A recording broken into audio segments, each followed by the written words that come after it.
Clorinda Mato Turner,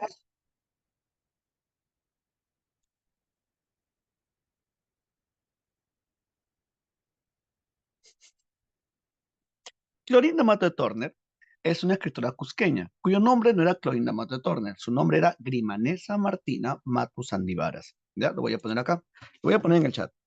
Su nombre era, el nombre verdadero de Clorinda Mato de Turner, ya era Grimanesa,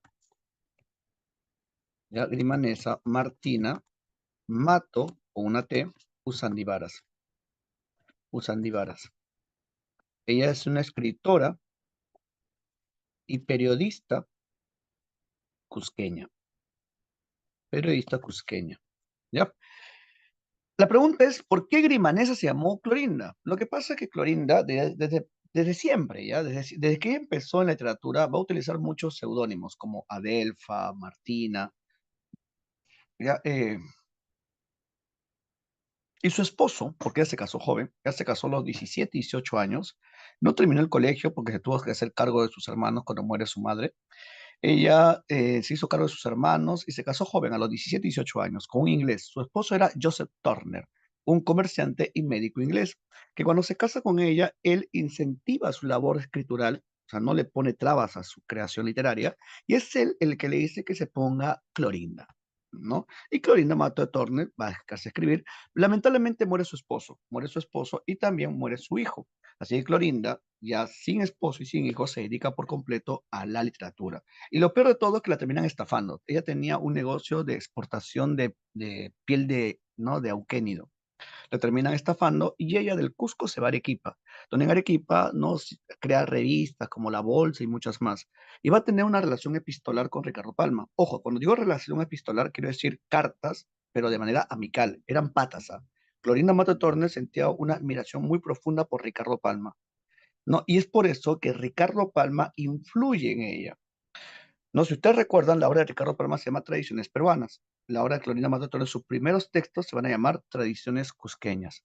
Claro que se conocieron, solamente que Ricardo Palma ya era viejito, ya se conocieron, instalaron una amistad.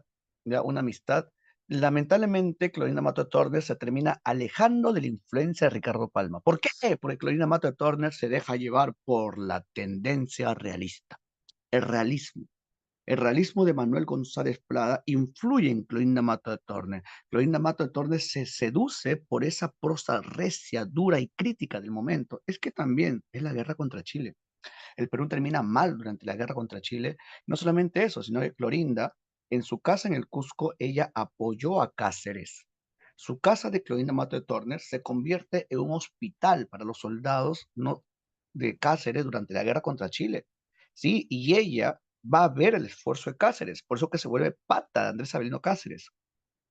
Y cuando Cáceres está en el gobierno, ella también ¿no? termina siendo a favor del caso, o sea, es una cacerista. Eh, Eso le trae problemas después. ¿Ya? Bueno, Clorinda Mato de Turner viene acá a Lima y en Lima no se deja influenciar por la tendencia realista y Clorinda se muda a Lima, vive con su hermano David, que era médico ya reconocido, y Clorinda funda con su hermano David una imprenta llamada La Equitativa, donde le daba trabajo a madres solteras.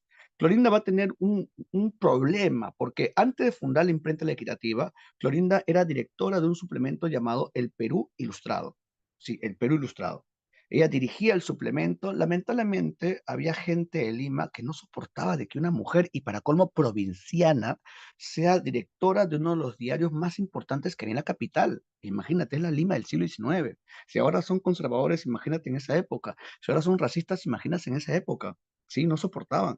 Por eso que van a buscar de alguna manera tumbarse a Clorinda Mato de Turner. ¿Y qué hicieron? Un día cuando se enfermó ella, sacaron un artículo, un cuento llamado Magdala, que hablaba de la supuesta vida sentimental de Jesucristo, una herejía para la época, sí, donde Jesucristo tuvo una relación con María Magdalena, una herejía para la época. No, Clorinda Mata todo dijo, yo nunca autoricé ese cuento, pero dijeron, no, pero está bajo tu supervisión, así que no, toda la culpa cae sobre Clorinda Mata Torne.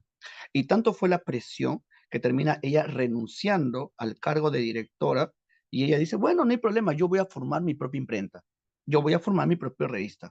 ¿No? Y ella saca su imprenta La Equitativa. donde le daba trabajo a muchas mujeres, a muchas madres solteras, que para la época era un escándalo. ¿Cómo una mujer sin marido va a tener un hijo? ¡Qué escándalo! Ya, era el siglo XIX. Si la Lima de ahora es conservadora, uf, la de antes era peor. Ya, bueno, y sucede que Clorinda no, no apoyaba a Cáceres hasta que en Lima estalla la rebelión cívico-democrática, la guerra entre los peronistas y los caceristas, ¿te acuerdas? 1894, Lima amaneció con más de 1000 cuerpos muertos por la guerra civil que se estaba dando y Cáceres tuvo que renunciar y los peronistas entraron triunfantes a la capital. Sucede que los peronistas odiaban a Cáceres. ¿Y Clorinda qué era? Era partidaria de Cáceres. Sucede que los peronistas eran ultraconservadores. Clorinda había sacado una novela muy polémica. Fueron a la casa de Clorinda, destruyeron su casa, saquearon su imprenta, y la pobre Clorinda tuvo que huir del Perú, se refugió en Chile y murió en Argentina. Simplemente ¿por qué? Por contar y narrar la realidad peruana. Clorinda Mato Turner, Ave sin nido. Ave sin nido es una novela de 1889, una novela que nos cuenta sobre el abuso que hay por parte de las autoridades ¿no? hacia los indígenas. La novela se centra más que todo en una familia indígena. ¿En quién? En los Yupanqui. Los Yupanqui está conformada por quién? Por Juan Yupanqui y Marcela Yupanqui, ¿ya? Y Marcela Yupanqui, que son esposos. Y también, ¿no? Con Rosalía y Margarita, que son las hijas de este matrimonio indígena, ¿ya? Los Yupanqui. Y nos habla de los Marín. Los Marín es un matrimonio limeño, ¿conformado por quién? Conformado por Fernando y Lucía, que son esposos, ¿ya? Que van a un pueblo llamado Quillac. Quillac es un pueblo ficticio, es un pueblo ficticio del Cusco. Que lo interesante es que la descripción de ese pueblo no se parece tanto a cualquier pueblo de provincia. O sea, podría ser cualquier pueblo de provincia. ¿Ya? Cuando describen al pueblo de Quilla, vemos ahí también una herencia costumbrista que se puede ver en la novela. Ya. Sucede que y el pueblo de Quilla tenía un gobernador. ¿El gobernador quién era? El gobernador del pueblo era Sebastián Pancorbo. Sebastián Pancorbo, que era un desgraciado. Y también tenía el cura del pueblo, que era otro desgraciado, ya que era Pascual Vargas. ¿Ya? Dicen que podría ser tinta. Sí, sí, sí, sí, sí. Clorinda Mato Turner, si es que no me equivoco, nació cerca de Tinta o en Tinta. Sí, Clorinda Mato.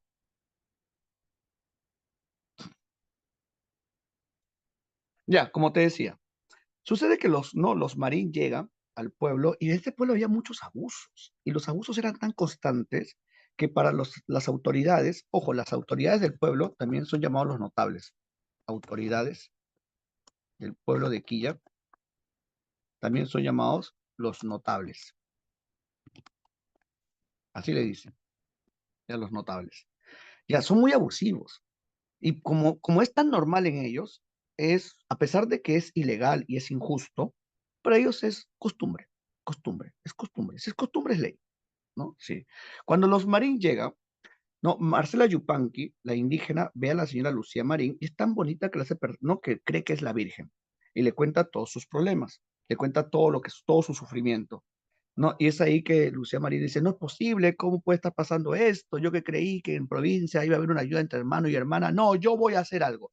Lo que pasa es que se habían llevado a su hija, ¿no? Marcela Yupanqui se habían llevado a la pequeña Rosalía. ¿Por qué? Porque sucede que Juan Yupanqui, que tenía deudas porque le habían pagado un adelanto por la cosecha, ¿no? Quien se había llevado la cosecha era el cura Pascual Vargas. ¿Por qué? Porque había muerto la mamá de Juan Yupanqui y el cura le hizo una misa por su muerte, y como no tenían cómo pagar, el cura dijo, no, tú me tienes que pagar, si no me pagas, entonces me llevo tu cosecha. Y se llevó la cosecha, el desgraciado, pero esa cosecha estaba vendida, ¿no? Así que las personas a quienes debía se llevaron a su hija para venderla. Los Yupanqui están desesperados, imagínate, su pequeña niña de tan solo 3 años se la llevó para venderla como esclava. Por eso que están pensando en morirse. Y están tan afligidos que la señora Marcela le cuenta todo eso a Lucía. Lucía dice, no te preocupes, yo voy a ayudarte, ¿no? Yo voy a ayudarte, voy a hablar con el cura. Y habla con el cura. Y dice, curita, usted sabe, ¿no? Que la palabra de Dios nos dice que tenemos que ayudar al prójimo, ¿no? Y el cura le escucha y le dice, ya señora, eso es bonito, ¿ya? Eso es verdad, lo que usted dice es verdad. Pero eso es para los indios, señora. Es para los indios. Yo tengo deuda, señora. Yo tengo deudas, tengo que pagar a gatita, señora. ¿Qué le pasa? No, ese es para los indios, señora.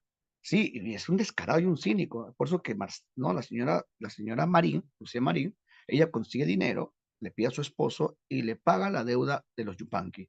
La situación se arregla, aparentemente, pero las autoridades, los notables, ven con malos ojos a los Yupanqui, a los Marín, perdón, porque esto vienen a cambiar las cosas, como es posible, ¿no? Ellos quieren tergiversar nuestras tradiciones, así que van a empezar a manipular a los indios. El cura Pascual Vargas le dice a sus feligreses, ¿no? De que los marín están escondiendo a unos ladrones porque se han llevado cosas de la iglesia. El pueblo se deja manipular y enardecidos se van a la casa de los marín.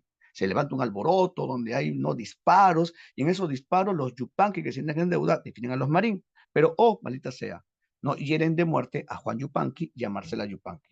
Y Marcela Yupanqui, antes de morir, le cuenta un terrible y doloroso secreto que no sé qué llevar a la tumba y le pide por favor que se lleve a sus hijas. Los marines se dan cuenta que ese lugar no es para vivir, así que los marines deciden regresar a Lima. Deciden regresar a Lima y cuando se llevan a Rosalía y a Margarita, Margarita es una indígena muy bonita, tenía unos 14 años. Lo, lo, lo llamativo es que cuando se está dando el enfrentamiento, el joven Manuel Pancorbo, que es el hijo del gobernador, que era un estudiante de derecho, él defiende a los Yupanqui, él defiende a los marín. ¿Ya? Y en esa defensa se enamora de Margarita. Se enamora de Margarita porque Margarita era muy bonita. Se enamora de ella y empieza a cortejarla y poco a poco se gana su cariño a pesar de que era el hijo, entre comillas, hijo del gobernador. Cuando el joven Manuel no le pide la mano de Margarita, porque Margarita también lo quería, le dicen, no, no, el señor Marín, que era, ya era los padrinos de los hijos de los Yupanqui, de las hijas de los Yupanqui, le dice, pero joven Manuel, tu padre es el gobernador, que ha tenido que ver con la muerte, ¿no? Del papá de Margarita. Sí, señor, yo entiendo que ustedes desconfían de mí, pero quiero decirle de que yo no soy su hijo. Yo tendré su apellido, pero yo no soy su hijo, porque a mí, él no aceptó a mi madre con un pequeño bebé que era yo, pero yo no soy como él porque mi padre lamentablemente es el cura del antiguo pueblo de Quilla. Mi padre es el cura Pedro Miranda y Claro. Y cuando dice eso, ¡ah! Sus rostros se palidecieron. Sí, los marines se van a poner pálidos y se ponen a llorar. Y Manuel no entendía, ¿por qué está pasando esto? No, Margarita dice, madrina, ¿qué está pasando? ¿Por qué lloras? Le dice. No, hasta que Fernando dice, joven, joven Manuel, ¿por qué los hijos tienen que pagar la deuda de los padres? ¿Por qué los hijos tienen que no tronchar su destino por el problema de los padres? ¿Por qué? ¿Por qué? Y aquí le cuento. Lo que pasa es que la señora Marcela Chupanqui, antes de morir, le contó a Lucía un terrible y doloroso secreto. Le dijo de que la hija que tenía con Juan Yupanqui en verdad no era su hija, sino que era producto de una violación, porque Margarita es hija del antiguo cura del pueblo de Quilla, Pedro Miranda y Claro. Y aquí los dos muchachos que se amaban y que tenían plan de matrimonio se dan cuenta de que son medios hermanos. Son hijos de diferentes madres, pero de un mismo padre. Y la novela termina diciendo, hermana, hermano, no. Sí, así termina la novela, de las tristes aves sin nido. Esta novela de Claudina Mato Turner nos presenta la situación del indio, pero que está desarrollada bajo una visión paternalista. ¿Sí? Escúchame, tanto Clorinda Mato de Turner como González Prada son escritores indianistas, porque desarrolla una visión paternalista con respecto a la situación del indio. Ya, no son indigenistas, son indianistas. Ya, esto necesito que sepas. Ya, ahora sí, te doy las claves de la semana pasada. Ujú.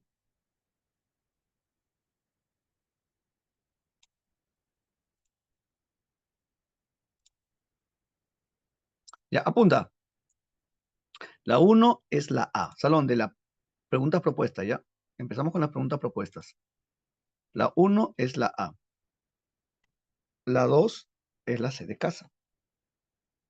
La 3 es la E de enano. La 4 es la D de dedo. La 5 es la E de enano. La 6 es la B de beso. La 7 es la A de avión. La 8 es la D de dedo. La 9 es la E de enano. La 10, C de casa. La 11, la D de dedo. La 12, la A de avión. La 13, la C de casa. La 14, la E de enano. La 15, E de enano. 16, B de beso. 17, D de dedo. 18, beso. 19, avión. Y la 20, beso. Beso. Ahora con la tarea, que vas a corroborar lo que has hecho, ¿no? Obviamente. La 1 de la tarea es casa. 2 es dedo. 3, beso. La 4, la C de Colombia. ¿Qué pasó? La 5 es la E de enano. La 6 es la D de dedo. La 7 es la A de Argentina. La 8 es la B de beso. Y nada más. ¿Sí? ¿Todo apuntado? Entramos a la clase del día de hoy.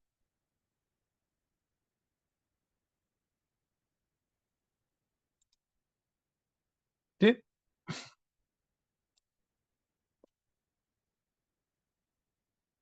No hay dudas, ¿ah? Cumplía.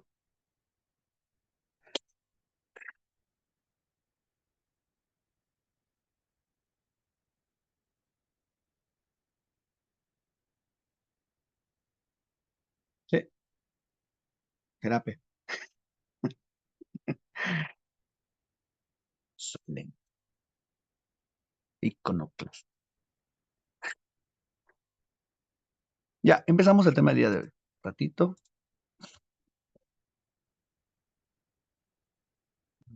Un ratito.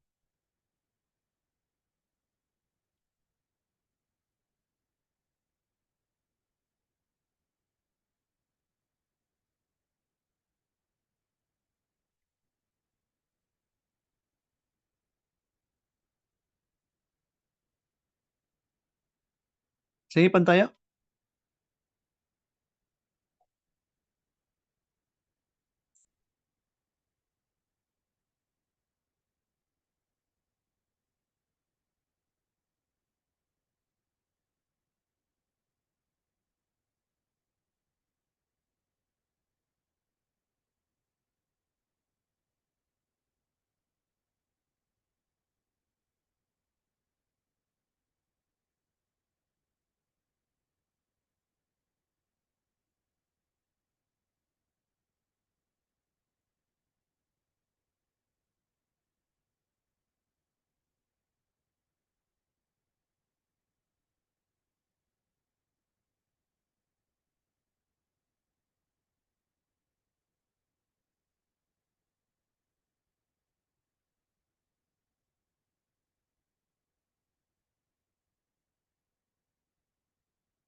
Ya, empezamos. Semana 15. Ah, ya, esto tengo que corregirlo nada más. Semana 15. Ya, recuerda, el día de hoy nos toca hablar del postmodernismo. ¿Qué tenemos que saber del postmodernismo? Ya lo voy a poner en el chat. El postmodernismo, ya es un periodo que se desarrolló en los primeros años del siglo XX, conjuntamente con el modernismo en el Perú. ¿Ya? Sí, esto es muy interesante. Se va a dar en los primeros años del siglo XX, ¿no? Es decir, se desarrolla durante este periodo conocido como la República Aristocrática, ¿no? Es decir, se desarrolla durante este periodo conocido como la República Aristocrática. Ese es el contexto. Aristocrática. Ujú. Ya, fíjate el chat. Ya, el posmodernismo se desarrolló en los primeros años del siglo XX, en ese contexto conocido como la República Aristocrática. Recuerda que la República Aristocrática, o también llamado el Segundo Civilismo, es una época donde el Perú está gobernado por una élite aristocrática, una élite gobernante. Hablamos de exportadores, banqueros, ¿no? Que ahora tienen una política de agroexportación. Ya, es una época de una estabilidad económica, ¿no? Donde los civilistas van a tomar el poder y van a direccionar a nuestro país a una época de estabilidad, dicen algunos historiadores. Ya, bueno, en ese contexto se desarrolla el modernismo y después el posmodernismo como una respuesta. Salón, esto es muy interesante, ¿ya? Porque el posmodernismo presenta, presenta una naturaleza contradictoria. Contradictoria. ¿Por qué? ¿Por qué sé que es contradictoria? Porque es más o menos como tu amigo. ¿Por qué? Porque es y no es, quiere y no quiere, parece y no parece. ¿Eso qué quiere decir? Que el posmodernismo mantiene algunas características del modernismo, pero rechaza otras. Ya, Salón, escucha, mantiene algunas características del modernismo, pero rechaza otras.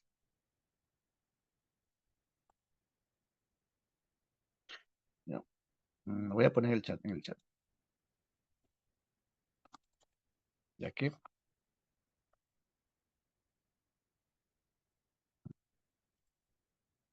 como la musicalidad, el cromatismo y la preocupación formal.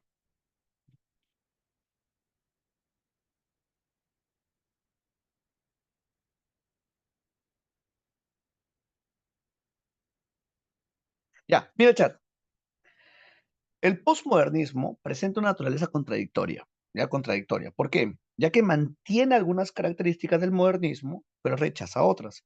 ¿Qué mantiene? Mantiene, por ejemplo, la musicalidad.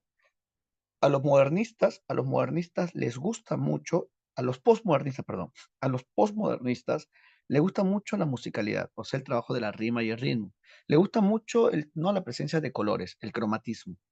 Y también le gusta mucho, ¿no? Estos poemas que tienen formas como el soneto, el cuarteto, terceto, lira. Cuando dijiste que Tristitia es un soneto de Abraham Valdelomar, soneto, un soneto alejandrino, ¿ya?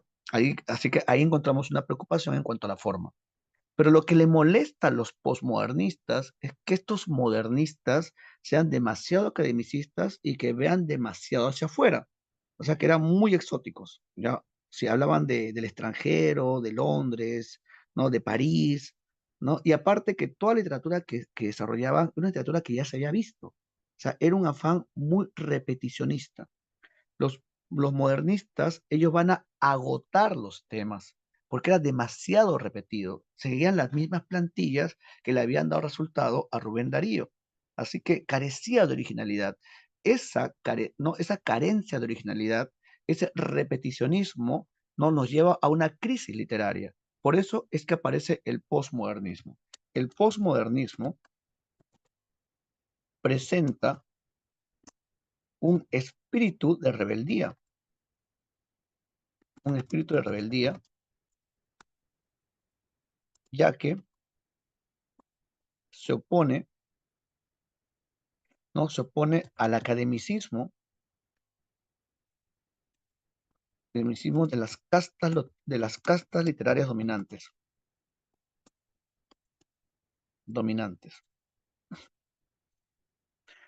Sí, tenía un espíritu muy rebelde, ¿ya? Son provincianos que hablan de la provincia, ¿ya? Así que van a buscar una renovación de temas. Sí, los posmodernistas, ellos van a tener un espíritu de rebeldía, un afán de oposición, ¿no? espíritu, ¿no? de lucha, de insurrección frente a ese academicismo que dominaba el ambiente literario. Sí, o sea, son provincianos que le dicen, oye, limeño, ya cánsate, ya aburres, ya, oye, ya, tú no eres Rubén Darío, pues, ya cánsate, ya. Oye, José Larrea Agüero, oye, Ventura García Calderón, no, tú y tu hermano me llegan, ¿no? Así que yo soy provinciano y voy a ser mejor que ustedes. Pero yo no conozco el extranjero, pero te voy a hablar de la provincia. Te voy a hablar de la provincia utilizando tus mismas técnicas y vas a ver cómo lo supero. Sí, eso hacen, esto hacen, ¿ah? Son, por ejemplo, Abraham Valdelomar. Valdelomar no era de Lima. ¿De dónde era Valdelomar? Valdelomar era de Ica. Él nació en Ica y se crió en Pisco. Y sus cuentos están situados en Pisco. Por ejemplo, el Caballero Carmelo. Todo el Caballero Carmelo sucede ¿no? en un pueblito llamado San Andrés de los Pescadores, que está en Pisco. Ujú. Y el ambiente presentado es un ambiente familiar, ¿no? La familia. Ya, quiero que leas conmigo esta parte. El posmodernismo, como tiene un espíritu muy crítico, termina siendo un tránsito hacia lo que va a ser la vanguardia. Pero ojo, por favor, entiende esto. Abraham Valelomar y Eguren no son vanguardistas. Escribe eso. No son vanguardistas. Ya simplemente presenta un espíritu de rebeldía, un afán de renovación, una fuerte crítica, pero no son vanguardistas. ¿Por qué? Porque no hay verso libre, ya no hay escritura automática, no hay metáforas complejas, simplemente tiene un espíritu de rebeldía, ¿ya? Esto es importante, ¿ya? Fíjate las características. ¿Qué vemos acá? Vemos este espíritu renovador. ¿Y por qué es un espíritu renovador? Porque uno van a tener un interés por lo nacional, y cuando lo nacional quiero decir la provincia, localistas que para ellos era su realidad inmediata. Ujú. Esto es lo nuevo, esto es lo que traen los posmodernistas, pero van a mantener algunas características del modernismo, de lo anterior. ¿Cuáles son estas? ¿No? La inclinación modernista, que van a mantener ellos, la musicalidad, que para ellos era la búsqueda de la belleza, lo esteticismo. Ujú. Así que espero que entiendan estas características, ¿ya? Los postmodernistas están vinculados con una revista, la famosa revista Colónida. La revista Colónida, lo voy a poner en el chat, ¿ya? La revista Colónida, no, Colónida, fue un suplemento artístico de presencia efímera. Sí. A pesar de que la revista Colónida duró muy poco, tan solo tuvo 4 números, ¿ya? Solo tuvo 4 números. Ya, la revista se va a convertir posteriormente en un grupo. Posteriormente se convertirá en un grupo, ¿no? que congregará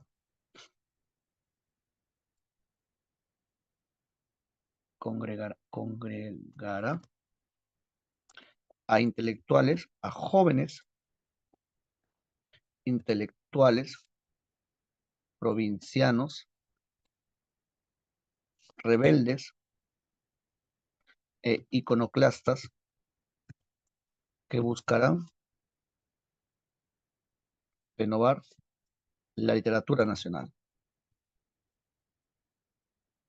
¿Ya? Fíjate el chat. Y acá hay una pregunta. Me dicen, profe, ¿a qué se refiere con que adoraba la belleza formal?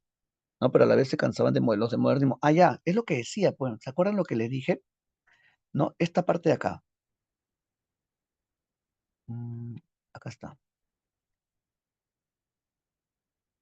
Acá está.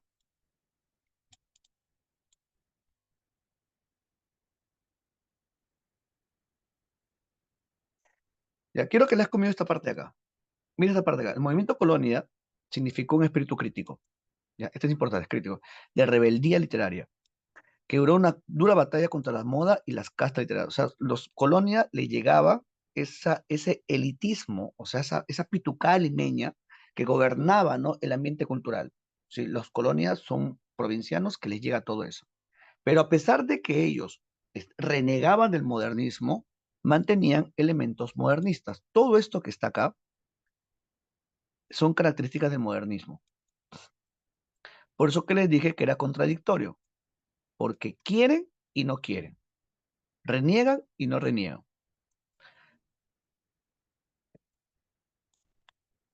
¿Qué van a mantener? La belleza formal, o sea, sonetos, cuartetos, ¿no? La imagen, o sea, la metáfora y el color, el cromatismo. Justo lo que puse en el chat, ¿no?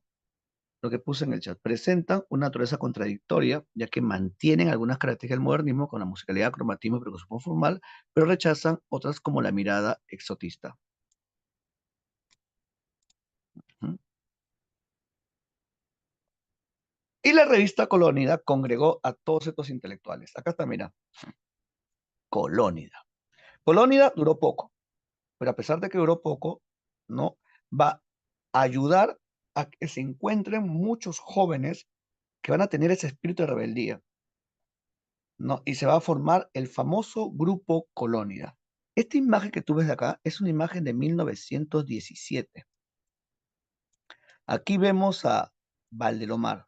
Él es Valdelomar. También vemos a José Carlos Mariátegui. Él es Mariátegui. Mariátegui. Y acá está Valdelomar, ¿no? Él es Abraham Valdelomar. Y la que está allí es la bailarina rusa Norka Ruskaya, la estrella principal del ballet ruso que llegó al Perú. Los Colonia le dieron la bienvenida y le invitaron al Palais Concert, que era el centro de reuniones. ¿Ya? ¿Por qué Mariátegui con rojo? Porque era rojazo, pues. Rojazo, Mariátegui. Si Mariátegui fundó el Partido Socialista del Perú, rojazo. Ya bueno, sucede que los Colonia le fueron a dar la bienvenida y Norka Ruskaya, ¿ya? Quizá, eh, bueno, sucede que todos ellos se pusieron, ¿no? Le invitaron y Norca Ruskaya, ¿no? Aceptó la invitación y se pusieron a bailar, ¿ah? Se pusieron a bailar desenfrenadamente y tanto fue, ¿no? Los excesos de la noche que se fueron al cementerio.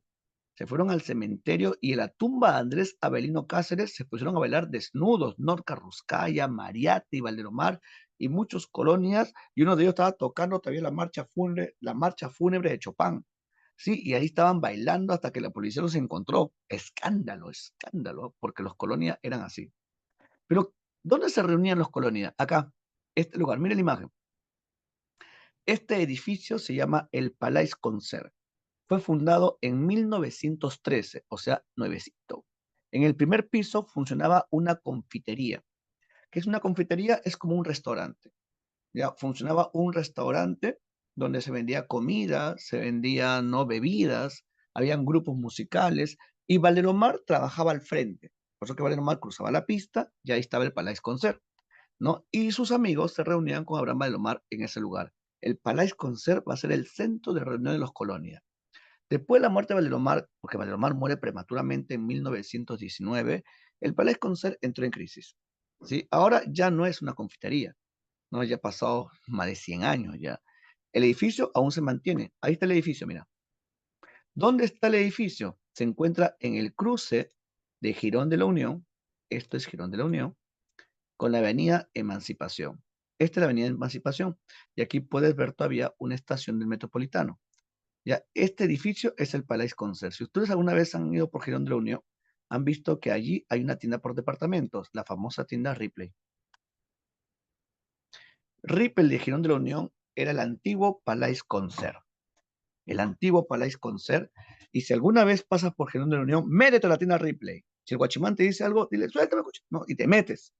¿Ya? Y te vas a imaginar ahí a todos los colonias. Abraham Baelomar, Pexi Guison, Pedro Zulen, el hijo de José Carlos Mariatti, el hijo de González Prada, Alfredo González Bernuy. También te vas a imaginar al joven César Vallejo y también al introvertido José María Guren. Todos ellos en el Palais Concert. Y se cuenta que un día Abraham Baelomar se paró en la mesa y ¿qué dijo? El Perú es Lima. Lima es el Girón de la Unión. El Girón de la Unión es el Palais Concert y el Palais Concert soy yo, el Perú soy yo, la gente, Abraham Valeromar, cásate conmigo. Sí, la gente amaba a Abraham Valeromar. La gente seguía a Abraham Valeromar. La gente admiraba a Abraham Valeromar. ¿Y quién es Valeromar? Valeromar es el de acá. Él es Abraham Valeromar. Él nació en Ica en 1888 y falleció en Ayacucho en 1919. Todo un personaje. Nació en Ica, pero a los 4 años se trasladó a Pisco. Pisco va a marcar su infancia, Pisco va a marcar su pubertad, Pisco va a marcar su memoria. Es por eso que muchos de los cuentos y poemas de Abraham del Mar están vinculados con Pisco o con esa aldea lejana cerca del mar. Ya, Pisco.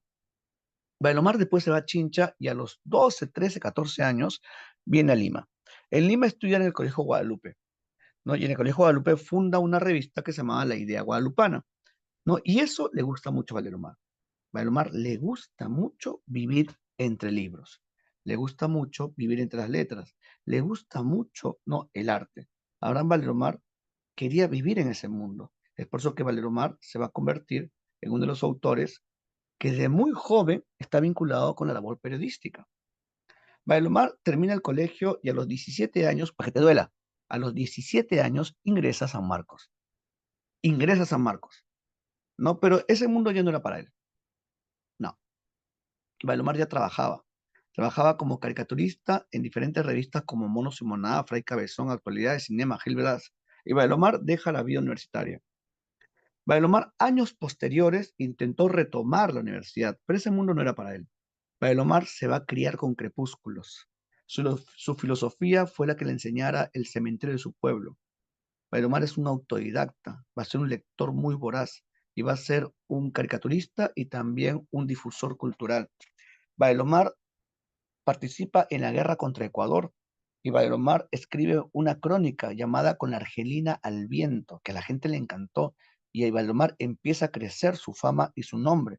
Valomar tiene un poco más de 20 años y empieza a gozar de fama, ¿no? Y Valomar se convierte en un personaje que mueve masas.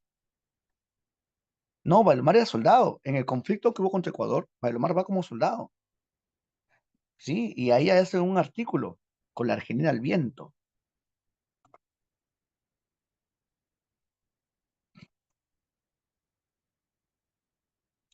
Acá está, mira. Durante el acuartelamiento escribió una serie de crónicas bajo el título de Con la Argelina al viento, que fueron publicadas en 1910. En 1910, cuando Valdemar tenía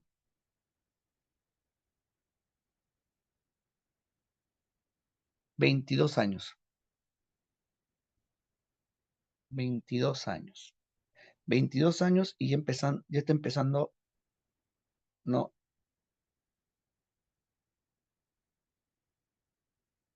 ya está empezando a rozar la fama.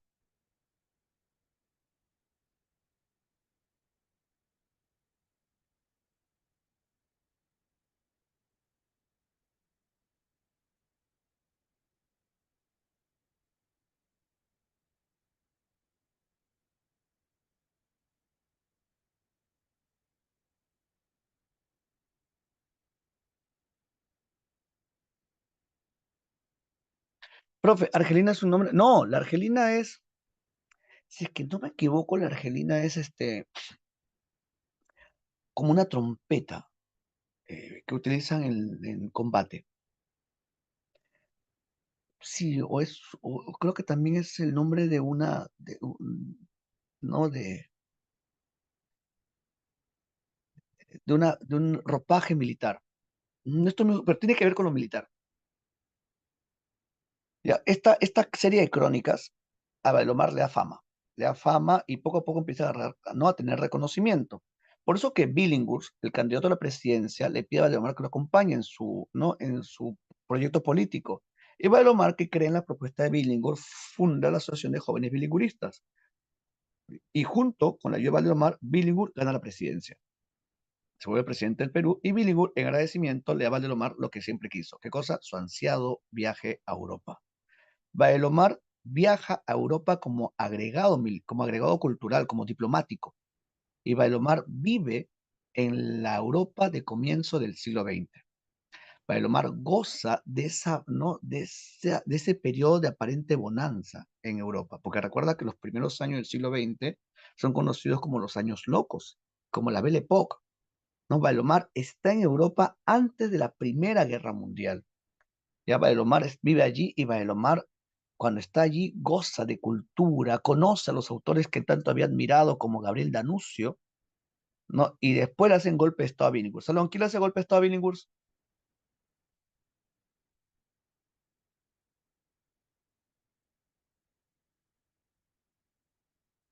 Benavides, así es, no, Leguía no, Benavides, Oscar R. Benavides, le hace golpe de Estado, no, a Billinghurst, y Valdelomar renuncia a su cargo de diplomático y Valdelomar regresa al Perú y cuando regresa al Perú funda la revista Colónida,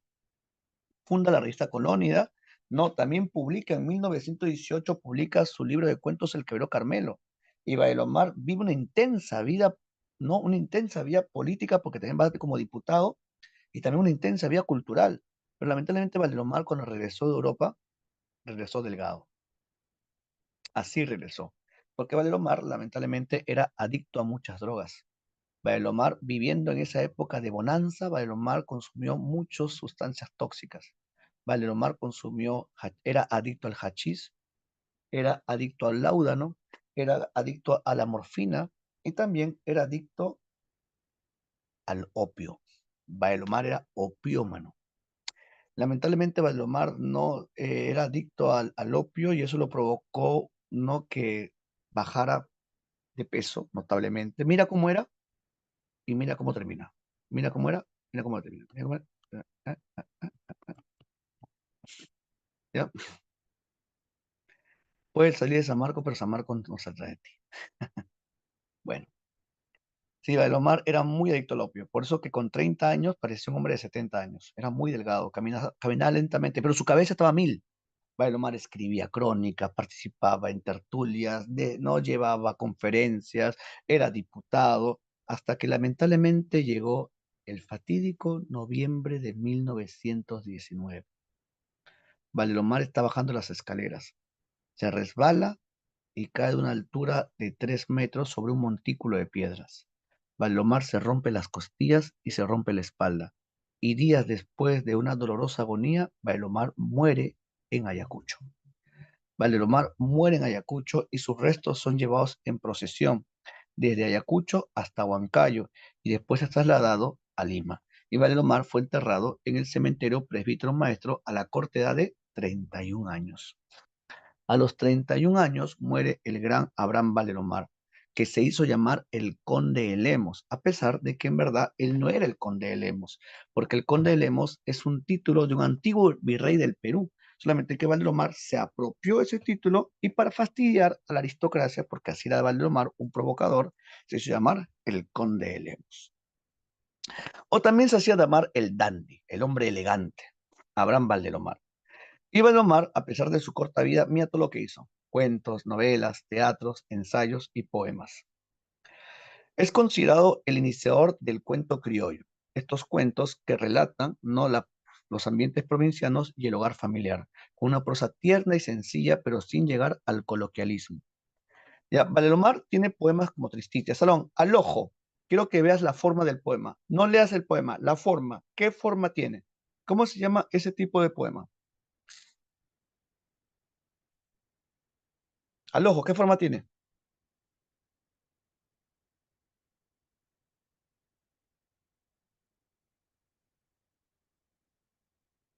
No, no, no, Antaro. Muy bien, José Antonio Mamani, excelente, eres mi alumno favorito. Puedes sentarte en la silla de reconocimiento, esa silla de oro macizo. Siéntate, bienvenido seas, José Antonio. Este es un soneto, lo dije al comienzo de la clase. ¿Ya? Este es un soneto. ¿Qué es un soneto? Salón, escúchame. Un soneto es un tipo de poema que consiste en la unión de dos cuartetos. Mira, cuarteto, cuarteto, terceto, terceto. La unión de dos cuartetos y dos tercetos me da un soneto. ¿Ya? ¿Esto qué quiere decir? Que en el poema encontramos una preocupación en cuanto a la forma. O sea, Valdelomar Cuando hace un poema, no hace cualquier tipo de poema, se preocupa por la estructura. Herencia modernista. ¿Te acuerdas que puse que tiene preocupación formal? Y acá está, pues, esta es una clara preocupación formal. Salón, cada línea, ¿cuánto mide cada verso? Cuenta las sílabas. ¿Cuánto mide cada verso?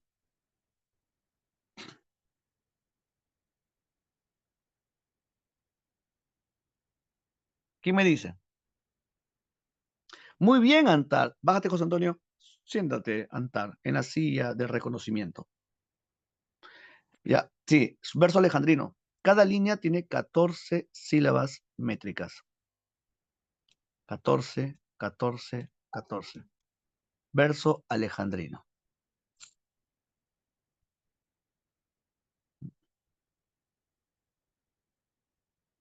Ya, verso alejandrino. Ya, Salón, pregunta, ¿presenta rima o no hay rima?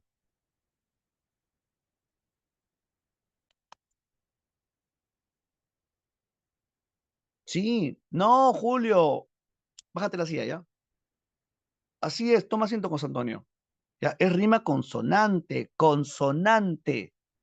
Ya, ¿dónde está la rima? Fíjate, sola rima con hola, lejana rima con campana, melancolía, lía rima con alegría, ia, belleza rima con tristeza, sentía, melodía, mar con enseñar y triste con persiste. Ujú. Ya, ahora quiero que, fíjate que acá, ¿qué encontramos entonces? Encontramos que en Tristitia, ¿no? Hay una preocupación métrica, una preocupación estrófica, una preocupación musical. Herencia modernista. ¿Te das cuenta de la herencia modernista? Ya, ahora quiero que leas el poema y te des cuenta del contenido. El contenido. Leemos. Mi infancia que fue dulce, serena, triste y sola. Se deslizó en la paz de una aldea lejana, entre el manso rumor con que muere una ola y el tañer doloroso de una vieja campana. Dame el mar, la nota de su melancolía, el cielo, la serena quietud de su belleza, los besos de mi madre una dulce alegría y la muerte del sol una vaga tristeza. En la mañana azul al despertar sentía el canto de las olas como una melodía, y luego el soplo denso perfumado del mar y lo que él me dijera aún en mi alma persiste. Mi padre ha callado y mi madre era triste, y la alegría nadie me la supo enseñar.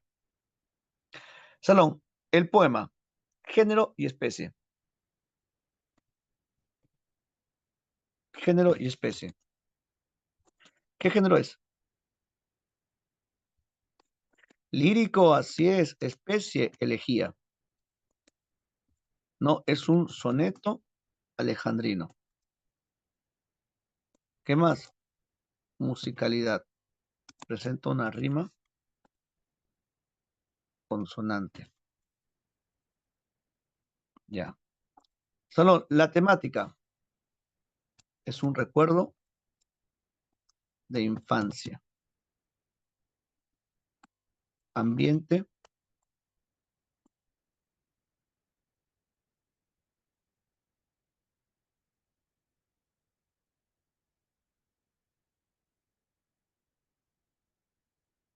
Ya. Salón, pregunta, ¿el poema presenta un tono alegre o triste?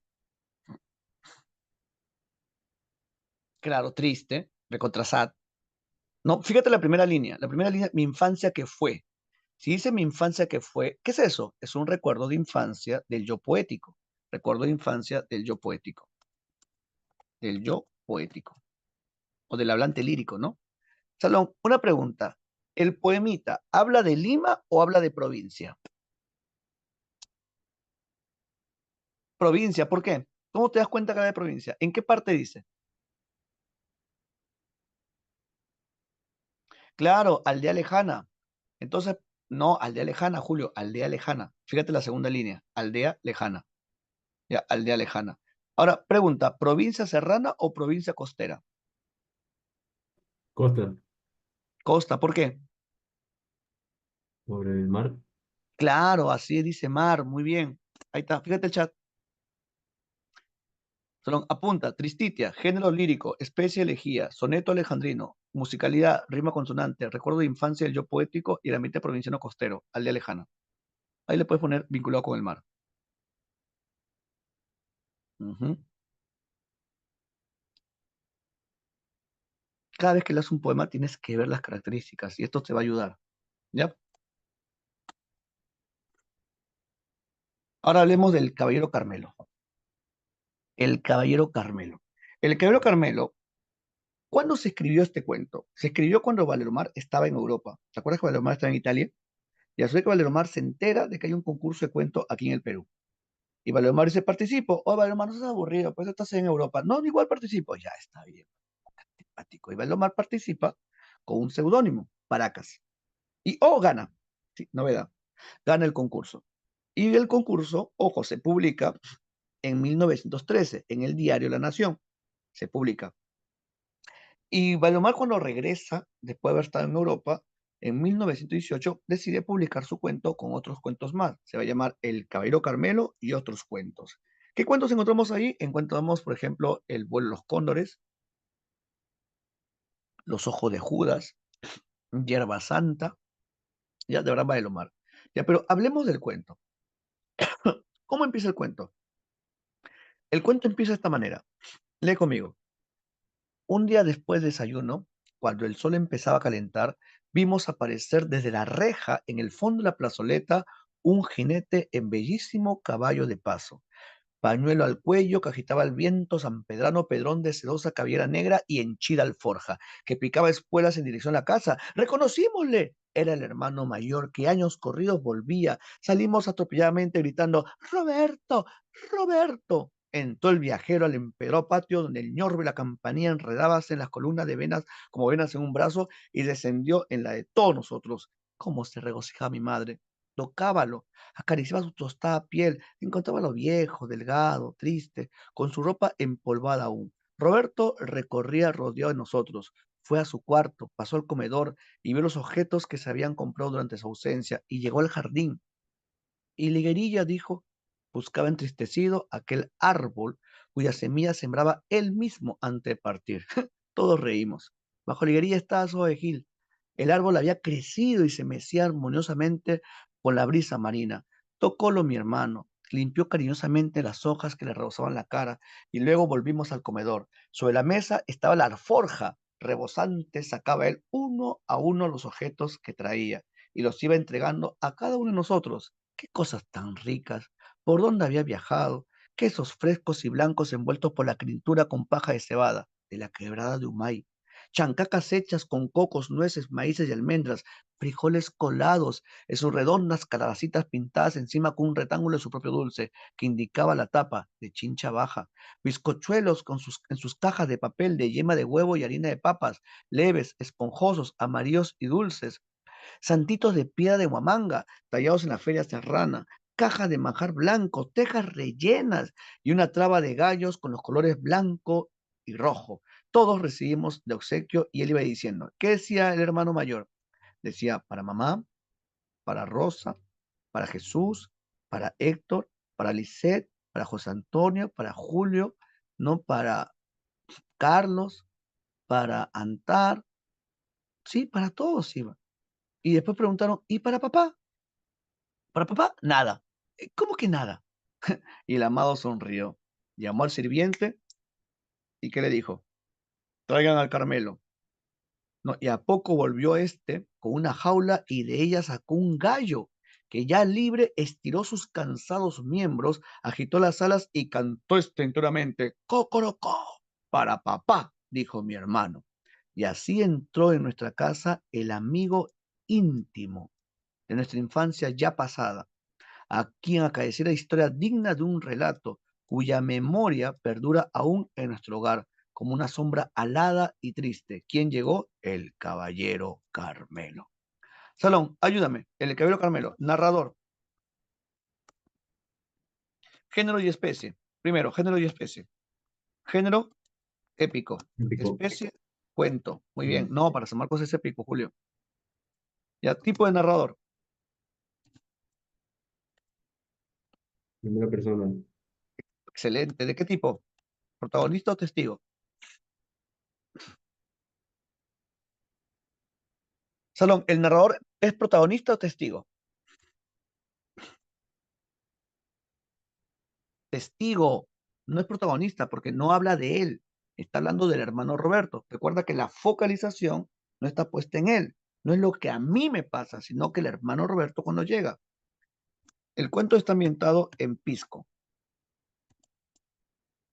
en el pueblo, específicamente en el pueblo de San Andrés, que más adelante lo dice, San Andrés de los Pescadores, que está en Pisco.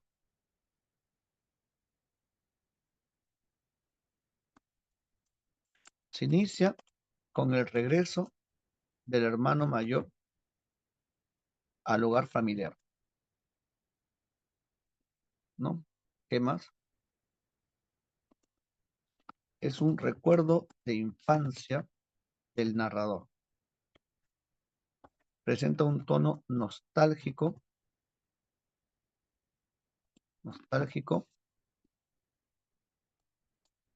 porque es un recuerdo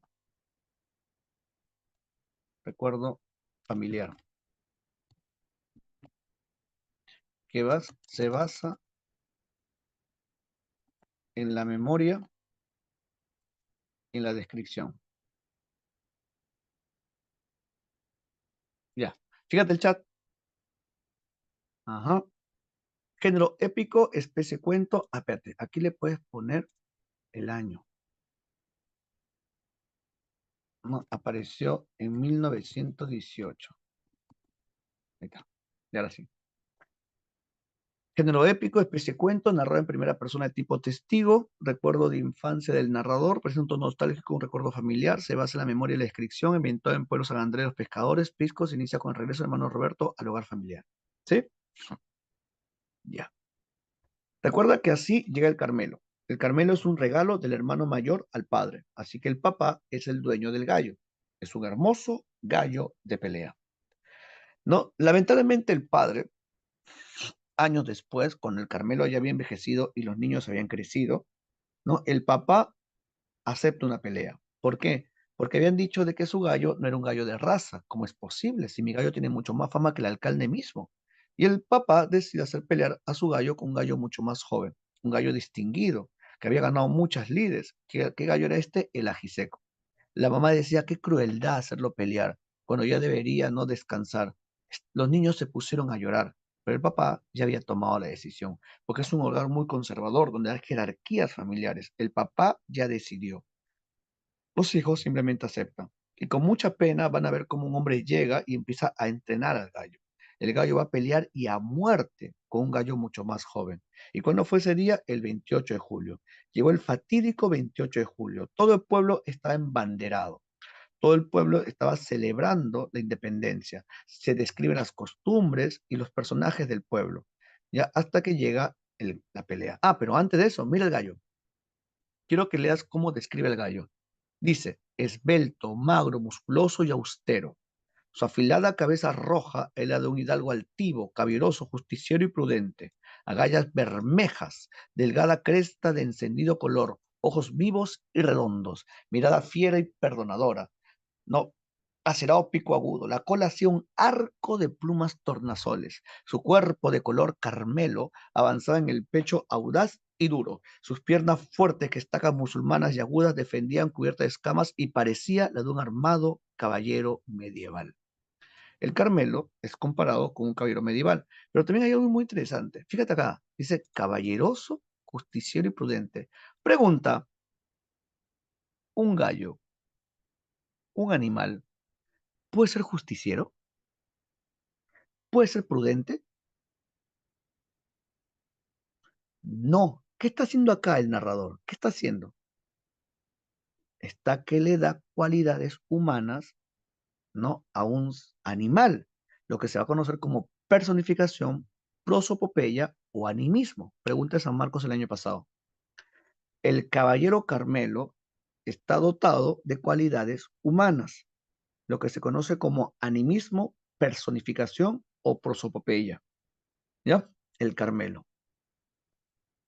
Después es descrito como un armado caballero medieval. Sí. Bueno, como te dije, llegó el fatídico 28 de julio. El Carmelo estaba preparado. Iba a luchar a muerte. Leemos esa parte final, ¿ya? Leemos.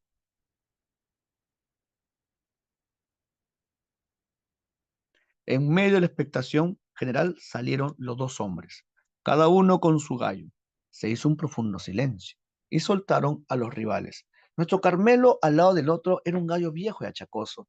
Todos apostaban al enemigo como augurio de que nuestro gallo iba a morir. No faltó aficionado que anunció el triunfo del Carmelo, pero la mayoría de las apuestas favorecían al adversario. Una vez frente al enemigo, el Carmelo empezó a picotear, agitó las alas y cantó estentóreamente. El otro, que en verdad parecía ser un gallo fino y distinguida sangre de alcurnia, hacía cosas tan petulantes o humanas. Miraba con desprecio a nuestro gallo y se paseaba como dueño de la cancha. Enardeciéndose los ánimos, los adversarios llegaron al centro y alargaron sus erizados cuellos, tocándose los picos sin perder terreno. El ajiseco dio la primera embestida. ¡Pum! Entablóse la ducha. La gente presenciaba en silencio la singular batalla. Y yo, fíjate, narrador en primera persona, y yo rogaba a la Virgen que sacara con bien a nuestro paladín. Fíjate que el narrador es en primera persona, pero es testigo, sigue siendo testigo. Ya, sigo leyendo. El Carmelo. Batíase él con todos los aires de un experto luchador, acostumbrado a las artes azarosas de la guerra. Cuidaba poner las patas armadas en el enemigo pecho, jamás picaba al adversario. ¿Qué tal cosa es cobardía? Mientras que este, o sea, el ajiseco, bravucón y necio, todo quería hacerlo a golpes de fuerza. Jadeantes se detuvieron un segundo. Un hilo de sangre corría por la pierna del Carmelo. Estaba herido, mas no parecía darse cuenta de su dolor, cruzándose nuevas apuestas en favor del ajiseco y la gente felicitaban ya al poseedor del manguado. En un nuevo encuentro, el Carmelo cantó, acordóse de sus tiempos y acometió con tal furia que desbarató al otro de un solo impulso. Levantóse este y la lucha fue cruel e indecisa. Por fin, una herida grave hizo caer al Carmelo jadeante. ¡Bravo! ¡Bravo! Gritaron no sus adversarios, creyendo ganada la apuesta. Pero el juez, que estaba muy atento a los detalles, miró el bar y que dijo, no señores, aún no he enterrado el pico. En efecto, incorporóse el Carmelo, su enemigo para humillarlo se acercó a él sin hacerle daño. Ah, nació entonces, en medio del dolor de la caída, todo el coraje de los gallos del Cáucato. Incorporado el Carmelo como un soldado aéreo, ¡pum! Acometió de frente definitivo sobre su rival, con una estocada que lo dejó muerto en el sitio. Fue entonces cuando el Carmelo, que se desangraba, se dejó caer después de que el ajiseco había enterrado el pico. El Carmelo ganó, el Carmelo ganó. La jugada estaba ganada y un clamoreo incesante se levantó en la cancha. Felicitaron a mi padre por el triunfo y como esa era la jugada más interesante, se retiraron del circo mientras resonaba un grito entusiasta que decía ¡Viva el Carmelo! Yo y mis hermanos lo recibimos y lo condujimos a casa, atravesando por la orilla del mar el pesado camino y soplando aguardiente bajo la sala del triunfador que desfallecía. 2 días estuvo el gallo sometido a toda clase de cuidados. Mi hermana Jesús y yo le dábamos maíz, se lo poníamos en el pico, pero el pobrecito no podía comerlo ni incorporarse. Una gran tristeza reinaba en la casa.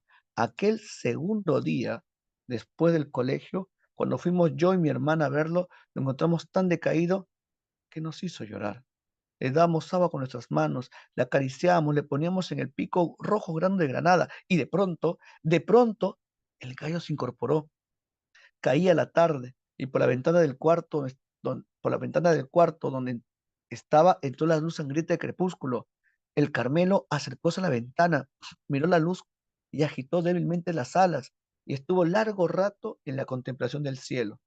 Cuando abrió nerviosamente las alas de oro, enseñoreóse y cantó. El Carmelo cantó, retrocedió unos pasos, inclinó el tornasolado cuello sobre el pecho, tembló, desplomóse, estiró sus débiles patitas escamosas y mirándonos amoroso, expiró apaciblemente.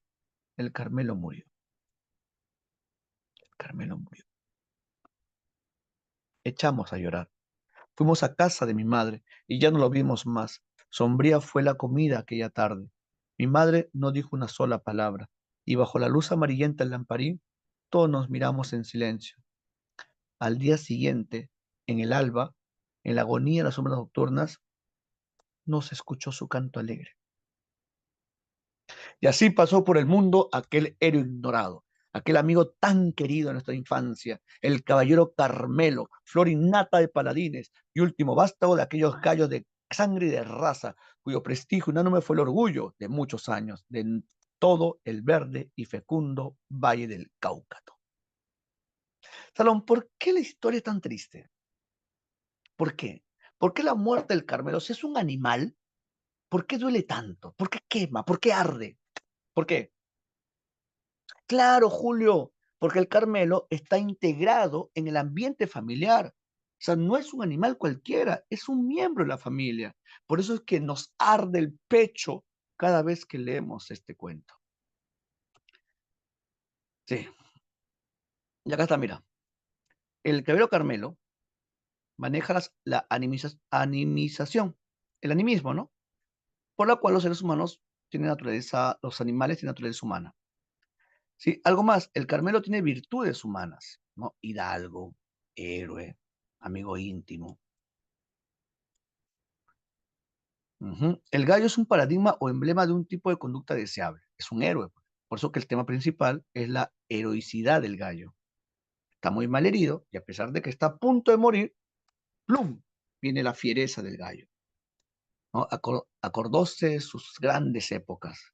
Claro, el Carmelo es como el ciclero que está a punto de tirarlo todo, pero no, recuerda el ánimo que lo impulsó a prepararse. Y así como tú, el Carmelo se levantó y sacó puntaje perfecto. Ingresó y a los 2 días murió.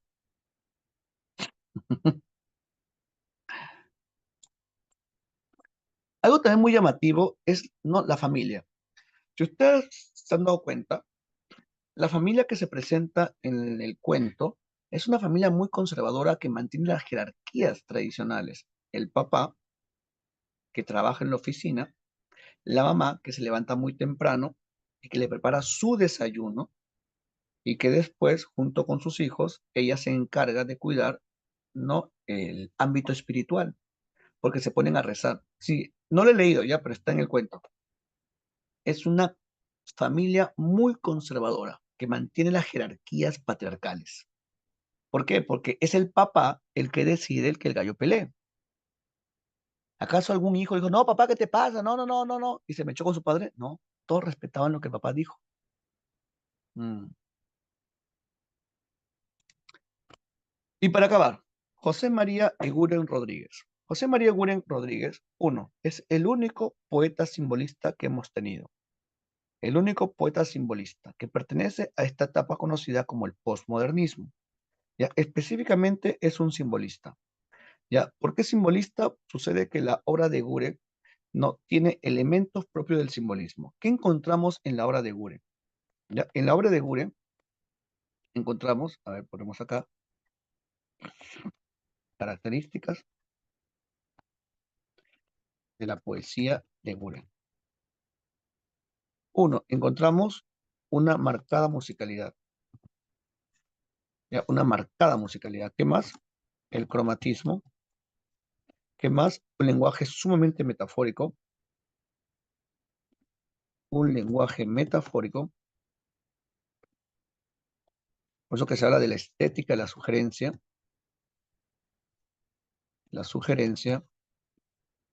donde no se sugiere directamente, no una cosmovisión, no se sugiere directamente de lo que trata, sino que de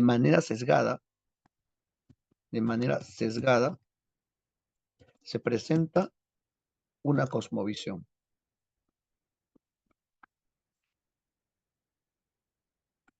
en el poema. Ujú. ¿Qué más? Encontramos ambientes de fantasía y ensoñación. ¿Qué más? Encontramos personajes mitológicos,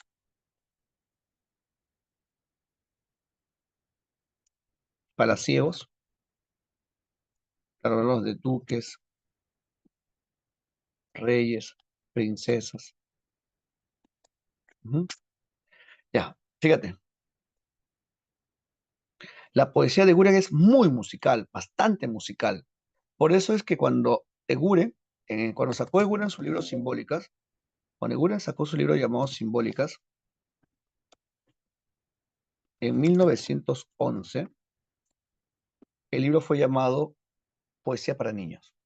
Sí, después Eguren sacó otro libro, La canción de las figuras, y de nuevo fue llamado Poeta Niño, en el año 1916. La pregunta es, ¿quién se dio cuenta de la grandeza de Eguren? Los Colónida. Porque fíjate el año, es el mismo año de la revista Colónida, 1916. Los Colónida se dieron cuenta de la grandeza de Eguren. Es por eso que, mira, la revista Colónida, si te das cuenta, esa imagen que está allí es la revista Colónida. En el segundo número de la revista Colónida, los Colónida le rinden homenaje a este poeta desconocido. Si no hubiera sido por los Colónida, Eguren no se hubiera perdido en el mar del olvido. Sí, y ese dibujo que está ahí en la portada lo hizo Valdelomar. Valdelomar. Años después, en 1929, el año del crack, ya, la revista Mauta, que dirigía José Carlos Mariatti, le rinde de nuevo un homenaje y aparece los últimos libros de Eguren. ¿Cuáles son? Sombras y Rondinelas. Sombras y Rondinelas, en 1929. Ajá. Pero Eguren estaba viejito. Recién el Estado peruano le hace un homenaje a Eguren, ¿no? Le hace un homenaje, lo vuelve miembro, ¿no?, de la Real Academia de Lengua Peruana. Está tan viejito que ya con las justas podía pronunciar, ni siquiera leyó su discurso. Está bien viejito. No, esta es una fotografía de Gabriela Mistral. Gabriela Mistral admiraba tanto a Eguren que cuando su barco pasó por el puerto del Callao, ella decidió visitar Eguren, premio Nobel de Literatura, porque Eguren era toda una voz distinta a lo que se había conocido. Por eso que ella fue a la casa de Eguren y le estrechó la mano. Admiraba a Eguren, porque Eguren es un poeta completamente distinto a lo que hemos visto. ¿Cómo es la poesía de Eguren? Quiero que leas conmigo, ¿ya? Vamos a leer la poesía de Eguren. Este es el famoso poema de los Reyes Rojos, que está en el primer libro llamado Simbólicas. Fíjate el poema. Desde la aurora combaten los Reyes Rojos con lanzas de oro. Por verde bosque y en purpurinos cerros vibra su ceño. Falcones reyes batean en lejanías de oro azulinas. Por la luz cadmio, airadas se ven pequeñas sus formas negras. Viene la noche y firmes combaten foscos los reyes rojos. ¿De qué habla el poema? Ya, léelo detenidamente. Desde la aurora. ¿Qué es desde la aurora? Desde el amanecer. Apenas empieza el día. ¿Qué dice? Combaten. Ya, y ahora fíjate la última estrofa. Viene la noche y firmes combaten los Reyes Rojos. O sea, apenas amanece, pelean. Anochece, pelean. Pero a pesar de que amanece y anochece, su combate es firme. O sea, no flaquean, no se amilanan, no se cansan. Firmes desde la mañana, firmes hasta la noche. Sí, es un combate constante, desde el amanecer hasta el anochecer. Día, noche. El tiempo ya no es lineal, sino que el tiempo es cíclico. Pelean en la mañana, pelean en la noche, pelean en la mañana, pelean en la noche. Así que el poema se puede entender como la lucha como esencia de la vida. La lucha como esencia de la vida. Y en esa lucha constante entre la mañana y la noche, vemos una serie de colores. Mira los colores que aparecen. Verde bosque, purpurinos cerros, oro azulinas, luz cadmio, formas negras, ¿no? Mira la cantidad de elementos cromáticos. Profe, o sea, amanece, pelean. Profe, pero cuando amanece, yo he visto que el cielo se tiñe en muchos colores, ¿sí? Así que puede ser esto. Mira el cielo, está entre morado, azul, rojo. O sea, Eguren al parecer vio el amanecer. Eguren al parecer vio el atardecer. Eguren cuando vio el día, le cantó al día que se hacía noche, a la noche que se hacía el día. Y ustedes saben que el cielo se oscurece, el cielo se ensangrenta, el cielo muere, el cielo nace. La lucha como esencia de la vida, la lucha entre opuestos, día, noche, día, noche. Profe, ¿a qué se refiere con la estética de la sugerencia? Te explico. Lo que pasa es que el poema no dice directamente lo que trata, sino que sugiere. ¿Qué es sugerir? Sugerir es decir de una manera sesgada lo que, no, lo que puedes, o sea, no decir de manera directa. no, sino de manera sesgada, o sea, de manera tangencial, o sea, de costadito. O sea, te manda una indirecta. Ya, esa es la estética de la sugerencia. La poesía de Guren es así. Como es muy metafórica, puede tener muchas interpretaciones. Por eso que se dice la estética de la sugerencia. ¿Eh? Como este poemita, ¿no? Este poemita, un lector ingenuo que diría, profe, habla de una guerra entre reyes. Ya, pero ¿qué más hay allá? Ah, profe, si yo me pongo a leer, veo de que hay una lucha entre opuestos, una lucha constante, una lucha incansable, así que la lucha como esencia de la vida. ¿Sí? ¿Te das cuenta cómo estamos dándole una interpretación más profunda?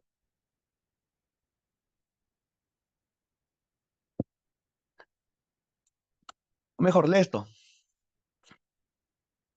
En este poema observamos el tema de la lucha como esencia de la vida. Asimismo, la presencia de transcurrir el tiempo, o sea, ya no es lineal, sino cíclico. Desde la aurora hasta la noche, marca la eternidad de la lucha. Pero no solamente eso, el poema está pensado musicalmente. El ritmo es perfecto. Las palabras pues se asocian rítmicamente, acordes con la idea de que el poema es una partitura musical. Una partitura musical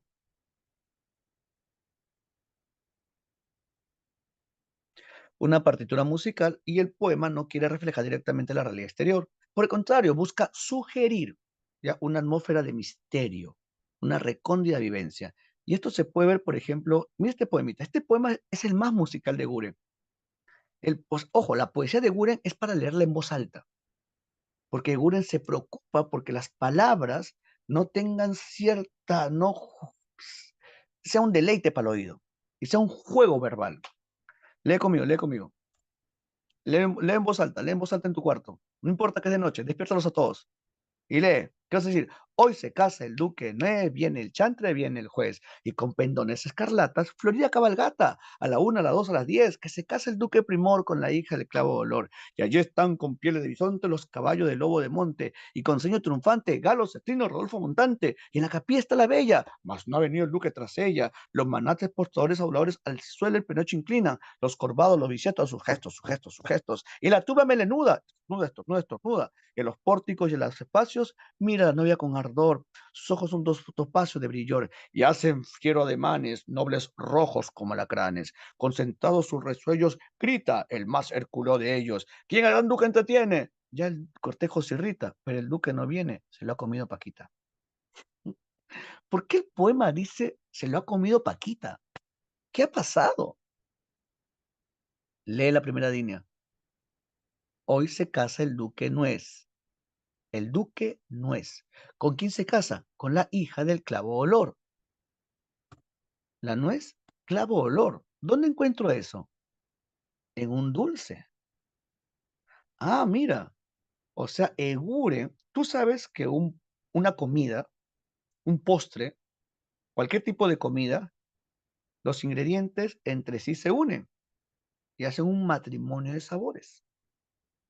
O sea, Eguren, al parecer, vio un postre y Eguren le cantó al postre. Hoy se casa el duque nuez, viene el chantre, viene el juez. ¿No? Y Eguren no musicaliza, poetiza, ¿no? Esa comida. Por eso que al final dice, el duque no viene, se lo ha comido Paquita. Bacán, ¿no? Bacán. Ya, ese seguro, ese seguro.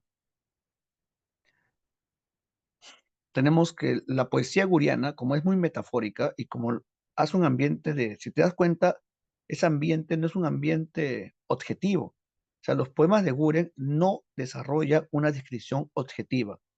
Pero ojo, Salón, esto no es vanguardia. Esto es simplemente simbolismo, poesía peruana de comienzo del siglo XX. Yeguren está haciendo algo distinto a toda la tradición. Por eso que José Carlos Mariátegui, el Amauta, nos dice de que Eguren desarrolla una poesía, no, Eguren desarrolla una poesía pura. ¿Por qué? Porque en la obra de Guren no encuentras elementos políticos, sociales, reivindicativos, no moralistas ni religiosos. La poesía de Guren es pura, es un arte que se alimenta de sí mismo, el arte por el arte. Y bueno, Salón, aquí nos quedamos. Ya espero que les haya sido beneficiosa la clase el día de hoy. Espero que les haya ayuda bastante, les envío el material, lo revisa. ¿Ya? Chocito y buenas noches. Despedida épica.